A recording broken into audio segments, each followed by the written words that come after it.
It's your Friday daily delivery. I am Michael Rand. Glad to be back for another day. Hope you guys are having a great day out there today. Wonderful show coming up. Ben Goessling from the Star Tribune joins me. Kind of a mid-year pause on the Vikings, taking the temperature not just on this season, but on the big picture, right? Like I came into this year thinking this was going to be a year where we were very focused on the future, on development, right? You imagined at a certain point before J.J. McCarthy got hurt that he might take over at quarterback at some point this season. Obviously, that didn't come to be the case, but you might have looked at this season as, hey, what are they building towards in the future? And instead, they're 6-2.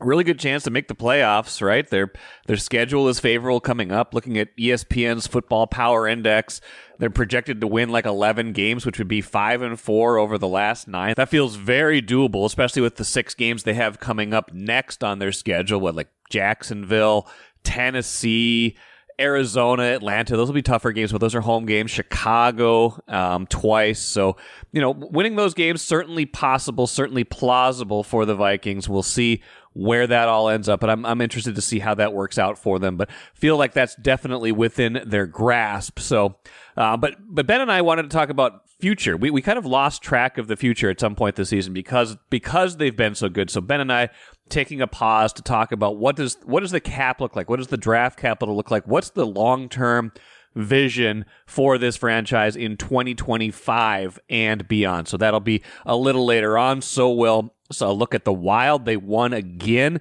beating San Jose late last night. Just looking like a team that's steamrolling a lot of the teams they should beat. Got a lot of lines rolling really well right now. Kaprizov comes back, missing a tooth. Got hit in the face the other night. Didn't seem to slow him down at all. He was great again last night, playing at an MVP level this early in the season. So get into that game a little bit at the end of the show. First, though, what did I miss? I'm going to start with the Wolves just because I thought last night's game was interesting. It was one of those games where, listen, this year on Twitter, maybe not just this year, but the last 2-3 years of Wolves Twitter there's been a number of games that have kind of been going like this. Fans early on in the game are like, this is the worst team in the world. What are they doing?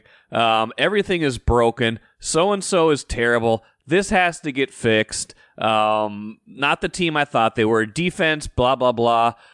Can't make a shot, blah, blah, blah. And they won by 16. Okay. It happened a little bit in the Charlotte game the other night where they had a kind of a clunky first quarter, and then, they won by 21. Last night against the Bulls, bad early. I get that. But everybody's kind of like sky is falling mode, for like a quarter or two of basketball. Like you can't watch basketball the same way you watch a Vikings game or the same way you watch the NFL or college football.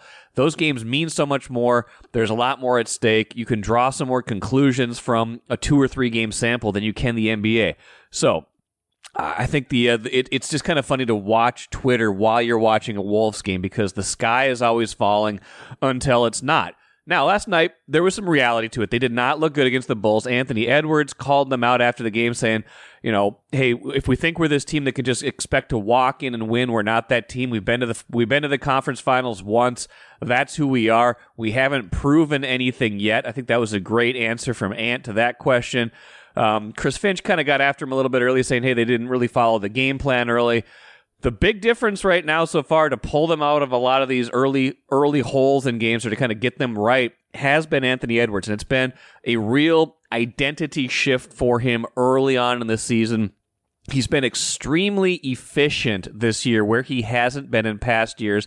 And a lot of that tracks back to one stat. He is making three-pointers at a massive rate, not just for him, but for history. I saw a stat tweeted out the other night by Aaron Gleeman. Ant's made 41 threes through 8 games. There's a list of the most three-pointers made through 8 games in NBA history. It's like 5 or 6 Steph Curry seasons, and now Anthony Edwards right in the middle of all that. That is how many threes he's making, more than 5 per game. He's shooting like 11 of them per game, so he's making them at a high clip, like 46%. That's like 10 points higher than his career average shooting threes. It's pushing all of his efficiency numbers up. It's pushing all of his, kind of metrics up. True shooting, effective field goal percentage. Basically, it's just everything is he's taking 4 or 5 more threes per game than he did last year, shooting 4 or 5 fewer twos. Now, The question is, how sustainable is it? Ant's not going to shoot 46% from three, right, the whole season. That's just not who he is. He's probably going to come back down. How much further down he comes is a good question, because you don't want to shoot that volume of three-pointers if you're only going to make 36%. But if he becomes more of like a 39 or 40% three-point shooter, if he put a point of emphasis on it this offseason, it's like, hey, this is something I need to get better at. This is an area where my game needs to grow.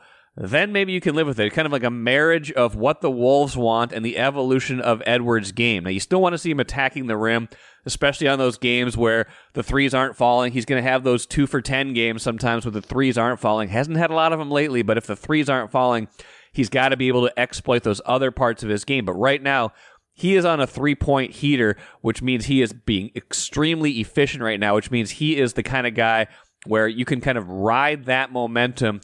You can get back into games quickly when Ant is shooting the way he is. Now, bigger picture for the Wolves, yeah, they've got to start faster. They've got to do this. They've got to do that. But they've got Ant locked in right now. Here was Chris Finch kind of talking about how much more focused Edwards is, even if they haven't loved some of the early game results as a team. It's high level right now. As a young player, he was he competed when the ball was involved, all the time. But he would have lapses, even at that. And but it's he's just way more consistent. Understands now that how important he is to our defense, and he used to pick and choose like when he would ramp it up, and now it's just more regular. So yeah, it's getting better and better, and even off the ball, he's way more aware and engaged. Good chance for them to show off that focus in the coming games. They play Portland 3 out of the next 4 games. I don't know if I've ever seen that in the NBA. 3 out of the next 4 games against Portland, including tonight, second night of a back-to-back. This one at Target Center. The next 2 against Portland are at Portland, including one of the games in the NBA Cup Series. They've got Miami wedged in between their home games Sunday. So opportunity to show off that kind of focus they've got to really work on this season, because Portland, not a good team. You should be able to beat Portland in those games. You should be able to have the kind of requisite focus as a veteran team to beat Portland. We'll see if they can do that tonight and in those other 2 games in Portland coming up. Let's talk Vikings today on Daily Delivery with Ben Goessling from the Star Tribune. Ben, maybe a weird time to talk about the future, 2025, because I don't know why I'm so fixated on this, but I had this idea, and I felt like 2024 was going to be kind of maybe not a lost season so much as just like a year where we would be more inclined to look towards the future, because I just didn't think it was going to go a lot of places. Yeah. But here they are, 6-2. We're very present focused with this team, but if we're looking at it, like I can't imagine they necessarily felt like they would be quite this competitive. Everything felt like it was pointing towards 2025 and beyond when you talk about J.J. McCarthy, when you talk about cap space. So I want to get to, let's not lose that conversation. Let's pick up that conversation about the future of this roster, draft picks, cap space, things like that as they go forward. So that's what I want to entertain today. So where do they kind of stand as we kind of think about, future roster building? Well, I mean, the bones of it, so to speak, I think are pretty good. If you look at J.J. McCarthy is here. I think Dallas Turner is going to continue to grow in his role. I mean, it's been slower than probably we would have thought early in the year, but you saw it a little bit last week on that blitz. I mean, he got from the slot to Joe Flacco's back in about 2 seconds, which is that speed you can't really just find anywhere. So I think he's going to continue to grow. So you have a pass rusher, you have a quarterback, you obviously have a left tackle who is coming off an ACL, but Christian Darrisaw should be ready. And of course you have the best wide receiver in football signed for 4 more years. So they are in good shape at 4 of the 5, I would say, most important positions in football. They are not in good shape at the other one on that list, which is corner. Byron Murphy is a free agent. Stephon Gilmore's a free agent. Shaq Griffin is a free agent. How many of those guys will they want to re-sign?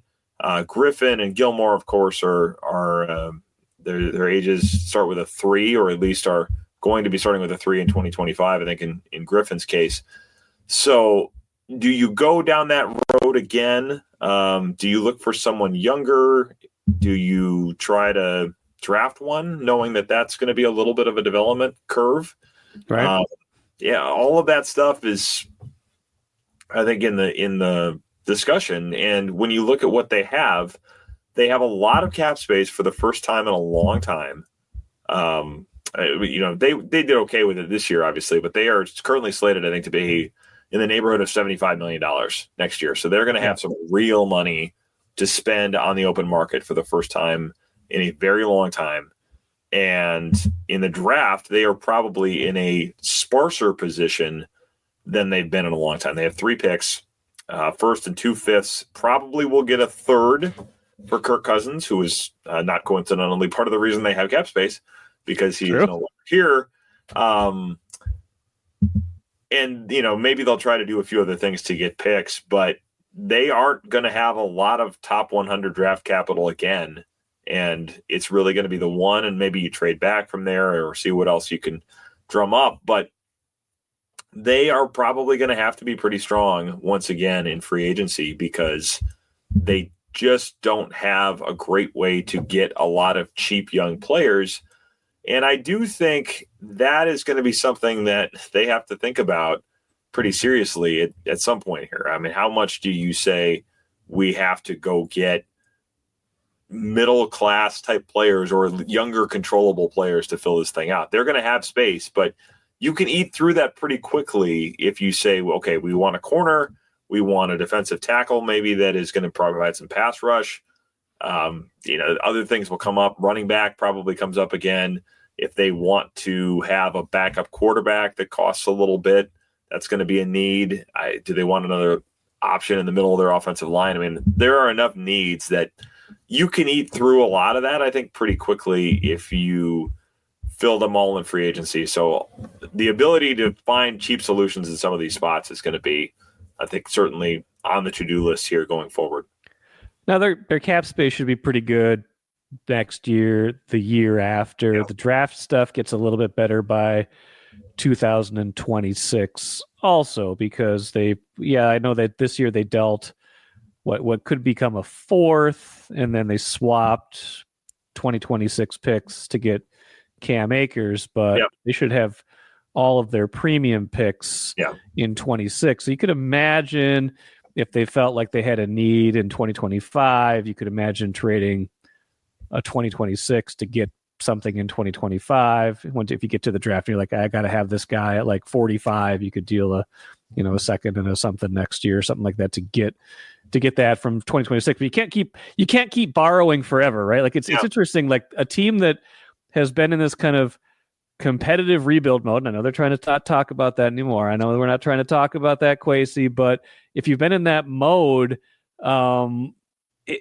it's interesting that they have been able to be this good this year, because it's still it's not a slam dunk that 2025 is going to be a continuation, because they're going to kind of have to do this again, recreate the model again, probably with a lot of different players. Yeah, I think that's right. And you're probably going to be doing it with a young quarterback as well, which they are excited about him. They're excited about the degree to which he continues to just soak up everything. I mean, that's all you hear from people around there, is how much he is trying to get every last ounce of this season that he can, even though he's not on the field. So I think they're confident about where he can go, but you're still not going to know that until you see him do it.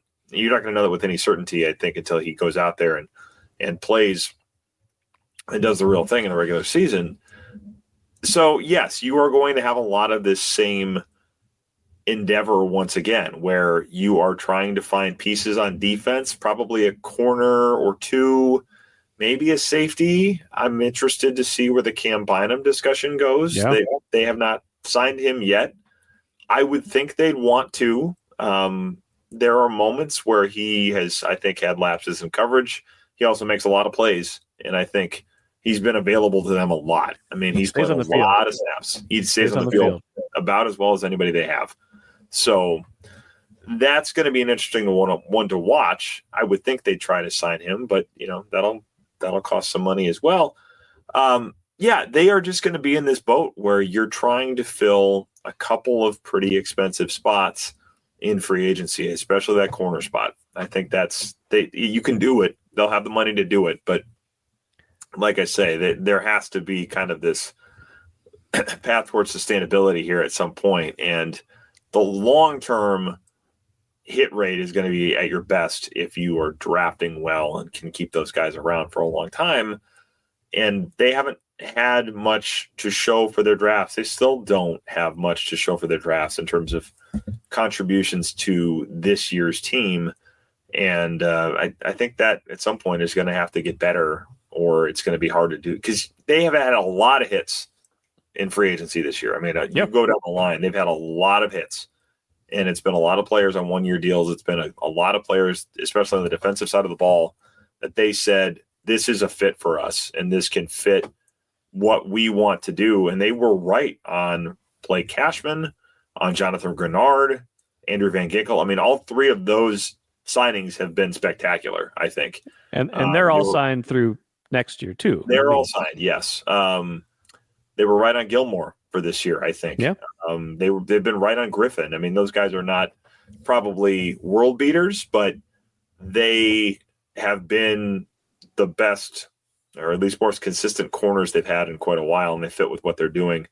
So they've hit on a lot of, I mean, even you go down the list to guys like Kamu Grugier-Hill, Jihad Ward. I mean, they hit a lot of these players on these one-year deals. Aaron Jones, Sam Darnold. I mean, you go to that side of the ball. The success rate is really impressive, but are you going to do that every year?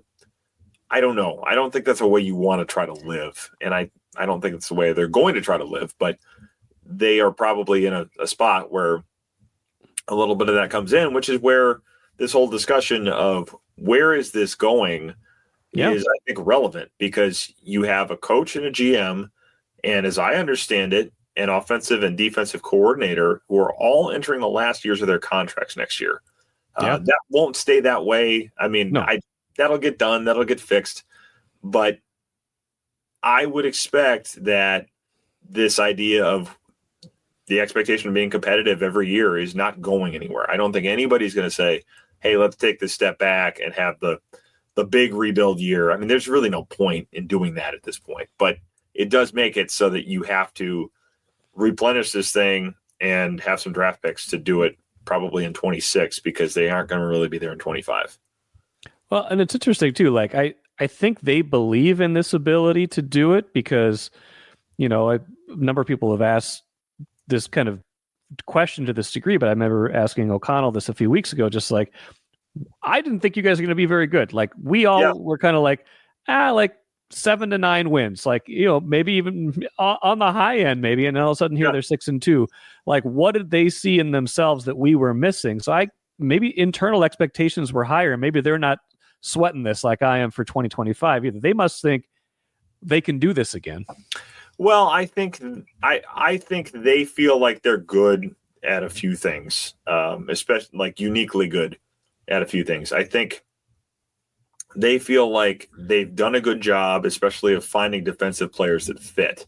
A lot of that has been Brian Flores, I think, just working well with the front office and giving a lot of recommendations and pushing pretty hard on some players that he wanted. I think Stephon Gilmore probably as much as any of them. But, he wanted Van Ginkel. He liked Blake Cashman a lot after getting recommendations from Mike Sherrills. Mike Sherrills. Yes, he liked a lot of those guys. And that has helped. I think they feel like they do take a lot of risks on players who have had injuries in the past. And this comes up quite a bit, that they will sign guys that have had injuries. Byron Murphy, Cam Robinson certainly fits into this group, Aaron Jones. But I think they feel like their sports performance staff, their player health staff, is a competitive advantage. I think they feel like with Tyler Williams and his group, they do a better job of keeping guys healthy and keeping them able to produce than a lot of teams do because they That's think interesting. more Yeah. about reducing practice load. I really do think they see that as something where we have an advantage and we can bet on this with players that may be a little cheaper because of the injury history. I do think that's where they see a market efficiency in a kind of a Moneyball sense. That's, can you repeat that? Is how much of that is luck? How much of football injuries are random? I think there's some of that. I mean, certainly Justin Jefferson last year, nobody was expecting that to happen, but they generally have done a pretty good job of getting durability out of players that's been a question. I mean, Byron Murphy is a perfect example of this. So I think they feel like that helps, and I think they like their coaching staff an awful lot. I think that goes down to not just the coordinators. I think they like Wes Phillips a lot. I think they obviously like Brian Flores a lot. But you go down to, I think, Keenan McCardle at wide receivers coach, Durante Jones at defensive back coach, Mike Saravo with the linebackers, Marcus Dixon. I think they've liked a lot of what he's done with that defensive line group this year. Chris Cooper on the offensive line. You hear Josh McCown with the quarterbacks, Grant Udinski with the quarterbacks.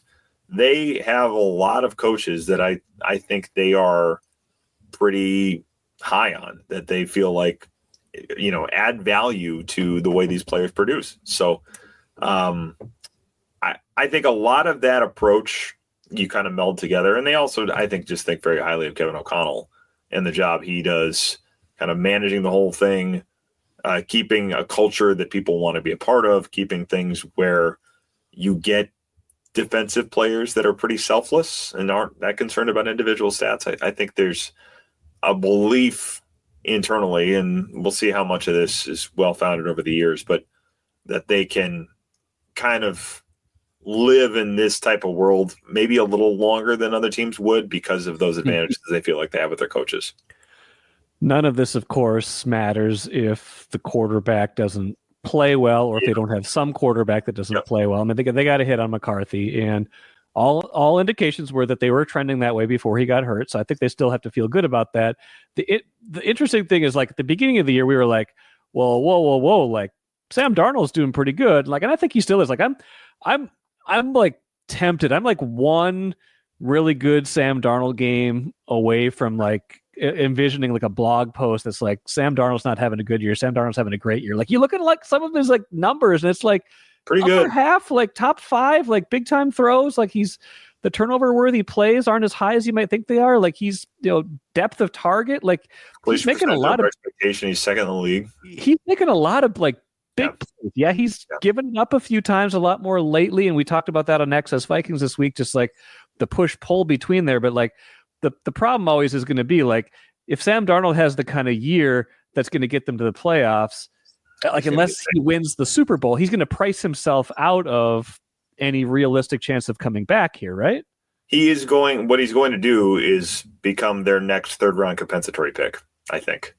That is a perfect scenario for them if he plays well enough. And I think there's been a little bit of an understanding of, hey, we will help you resurrect your career, kind of recharge your reputation, get past a lot of the stuff that just made him kind of a pariah around the league. Punchline. Yeah, very much so. I mean, the I'm seeing ghosts out there thing has lived with him for a long time, and he has had a chance to kind of rebrand himself this year. I think that's a good thing. I mean, he's only 26 years old. So if somebody, Sean McVay, Kyle Shanahan, if they decide not to pay Brock Purdy, feels like this guy can fit what we want. I mean, he's got a big time arm.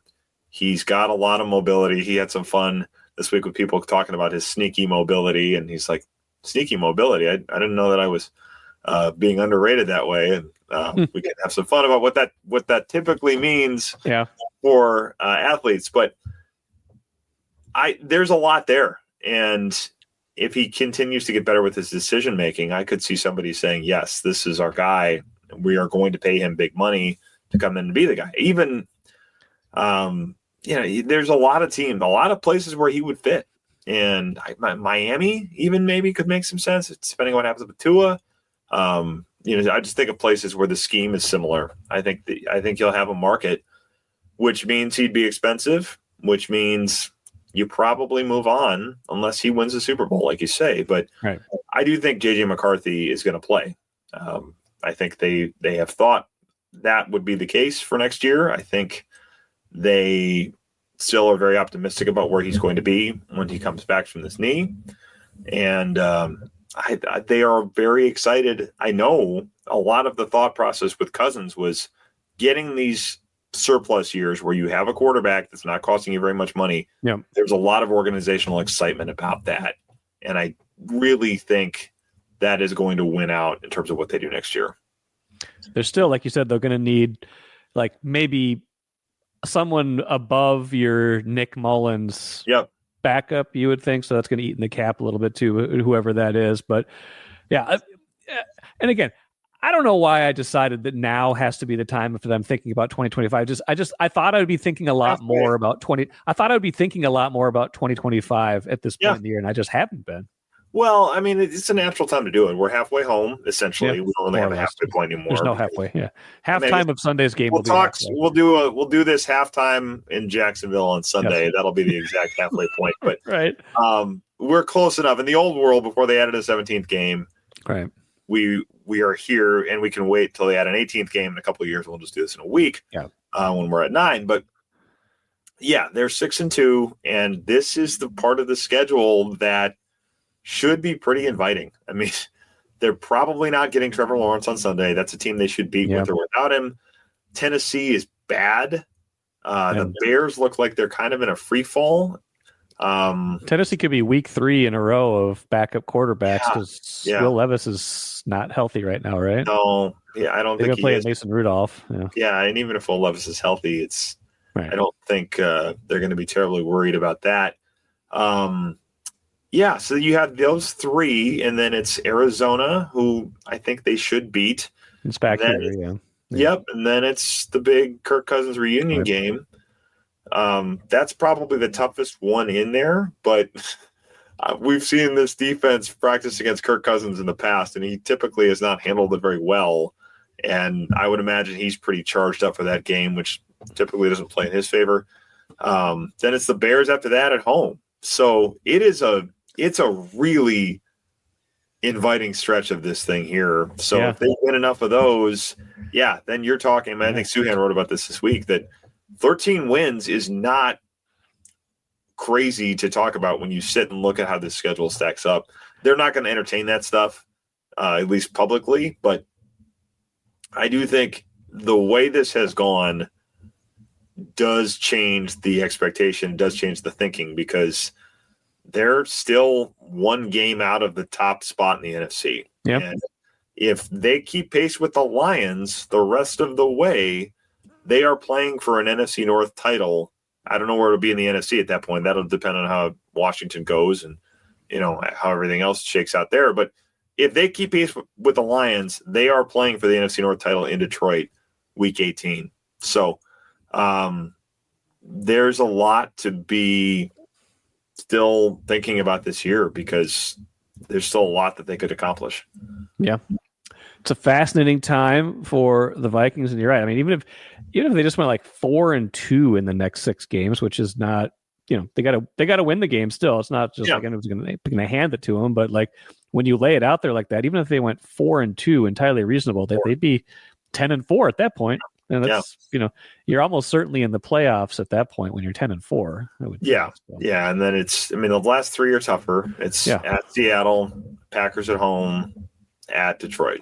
Yeah. So it's a little tougher stretch, but I don't think the Seahawks are unbeatable. They typically have had trouble on the West Coast, but I think that's they haven't won in Seattle since I think it's 2006 is the last time. I mean, it's been a long time since they've won in Seattle, but I think that's winnable. The Packers, who knows? The Packers look like they've got a lot to figure out right now. Yeah. And then the Lions, we'll see. But the schedule certainly sets up where they should be in the playoffs, if not competing for a home playoff game. Ben will have the coverage along with our Star Tribune colleagues. Sunday's game, Ben's newsletter, Vikings newsletter, Access Vikings newsletter comes out Friday. Looking forward to that. Sign up for that wherever you find your Star Tribune newsletter, Star Tribune content. Those are not hard to find, so go sign up for that as well. Always good. Ben, appreciate it. We'll talk to you again soon. Sounds good. Thanks, Mike. Watch your dreams and savings grow with Royal Credit Union's 4.25% annual percentage yield 12-month certificate. Open now at any Royal office or online at rcu.org/certificate saver. Early withdrawal penalties could reduce earnings and principal. APY accurate as of 2/1/25. Insured by NCUA. Great stuff from Ben, and I really think Sam Darnold is having a very good season. I know he's been up and down. I know he's made more mistakes than you might want, but I think he's having a very good season. I think he's kind of an example, too, of maybe a new efficiency in NFL quarterbacking. If you think you have a guy that fits your system, like obviously the Vikings did, and obviously they've been proven right so far, if you think you have a guy like that, you can have a year at least of relatively low-cost quarterback play. You're getting Sam Darnold for $10 million this season. He's giving you roughly the same production that Kirk Cousins gave you last season at about a quarter of the price. So that is what you're talking about with Sam Darnold right now. That is what you're talking about with future guys like him.